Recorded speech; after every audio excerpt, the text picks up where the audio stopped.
Hello, YouTube. I'm Vince White. I'm an employment attorney. On this channel, we answer publicly posted questions from YouTube users, getting folks the answers they need from an employment attorney. Quick point of business. I'm going to have to change studios because this office suite that I'm in, where I have this little studio set up, is going out of business. That appears to be going bankrupt. It is tough. It is tough to be a commercial landlord in New York these days. Of my last 3 landlords, one went out of business and 2 went bankrupt. So that stinks. Now they're making me kind of a decent offer at another building. I went and took a look at it. I don't know. It's not quite as nice. I mean, I kind of love all this situation here, but you know,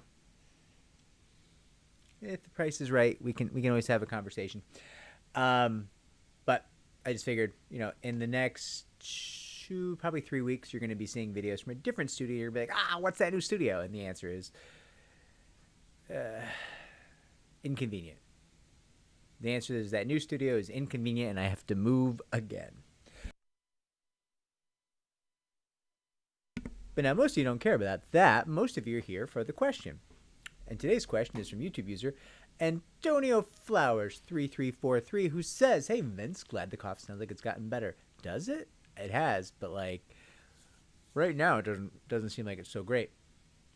Question: can the agency use charges you were never actually found guilty of as evidence against you if it's just an accusation? So, short answer, simple answer, generally yes.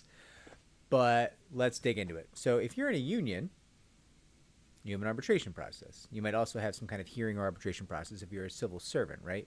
There's some jobs, generally the jobs that are not for cause, or excuse me, the jobs that require for cause, like showing good cause for termination, those jobs have some kind of hearing process or arbitration process that governs whether or not a termination is lawful, right? And on those jobs, you can make an argument that a bare accusation of wrongdoing in the workplace may not be sufficient. Now, that's not going to be true for most jobs, because most jobs in the fine United States that most of us find ourselves in are at will employment. And at will employment means you can be terminated for any non-discriminatory reason or no reason at all. You just can't be terminated for a discriminatory or sexual harassment or retaliatory reason, right? There's a couple others, but like generally speaking, you're pretty limited on what you can't fire someone for. Now, the upshot of that is you can terminate someone if you just look at them, you're like, I can read your aura and I can tell you've been stealing time. And like, that's wild. That's bonkers, right? Even if you believe in reading auras, or Rita Ora, who is very talented, you probably don't believe that you can see time theft in one person's aura, right? That would be an unusual belief. But theoretically, an employer could terminate someone because they read their aura and they felt from reading that aura that there was time theft in that person's past. And that may give you a notion that, like, they can probably get away with a lot here. Now, if an employer can show that they really believed they read your aura and you committed time theft, and that's why they fired you. It wasn't discrimination. It wasn't retaliation. It wasn't sexual harassment. It wasn't unanimous. It wasn't any of these things. It was just they read your aura, and in their heart of hearts, deep down in the bowels of their soul, they believed that you committed time theft. And if they can show that and they can convince a jury of that, even though it's just an accusation, even though it's bonkers, well, if the judge, the jury, the arbitrator, the finder of fact believes them, I mean, it's good evidence if they can sell it, right? And listen, it's not great evidence because, like, that's quite a hard sell, right? I mean, it's they must have one hell of an attorney if that attorney convinced the judge, jury, and arbitrator, whoever it is, to say, hey, well, I believe you. Good faith belief in that aura. I don't know if I believe in auras, but I believe that you believe in auras. that attorney for the defense did some work, right? So it's not like great evidence, Antonio. I'm not telling you like bare accusations are amazing evidence. Like bare accusations, can they be a problem for a plaintiff in an employment case? Yeah, to an extent. There's a lot you can do to fight that, right? It's not like you're dead in the water. I'll tell you that right now.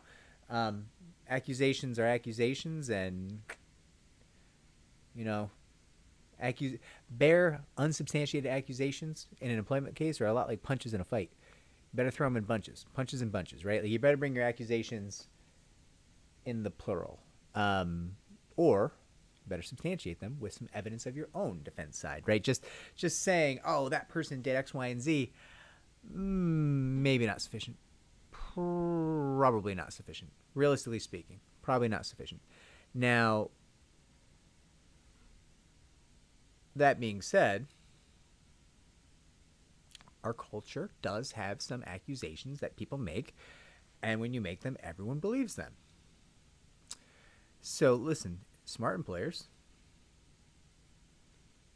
pick out an accusation they think they can sell, even if it's baseless, even if there's no evidence for it, and they might go that route.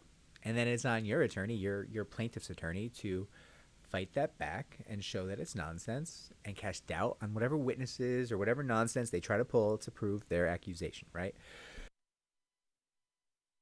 But Antonio, you asked if it could be evidence. You didn't ask if it could be damning evidence or the best evidence or anything else. You just asked, could it be evidence? And generally speaking, an accusation can be used as evidence in a variety of different contexts. The accusation can be used as evidence that the accusation was made. The accusation can be used as evidence that at least there was some doubt as to the plaintiff's abilities or honesty or performance, whatever it is, in the workplace, right? Like it can be used as evidence for a variety of different things, depending on the context. And depending on how much they're building their case on that accusation, it might be a little tiny sideshow. Or depending on how either strongly they can support the accusation or how desperate they are, they might make it the cornerstone of their defense. Sure, you think that we did X, Y, and Z, and that was essentially a hate crime, but we think that you stole our Humvee. We think you stole it. Humvee's gone. We think you stole it. Okay. And like, if the answer is, well, we have closed caption footage of you skulking around the Humvee and now it's gone, is that going to be enough in a court of law for a criminal court? Maybe not. Maybe not. Probably not in my mind, but maybe, right? Is it going to be enough to tank your case? I don't, things are a little looser in civil court. So it's really going to come down to who's got the better attorney, who can make people believe their version of events. That's what civil litigation is. Who can make people believe their version of events? And sometimes an accusation is a viable tactic, baseless or otherwise, in that environment. I hope this helps, Antonio. I hope that there's no accusations that you can't overcome. I hope you get paid, made whole, all the things. Like, subscribe, comment down below, share our channel so it can grow. Take care, everybody.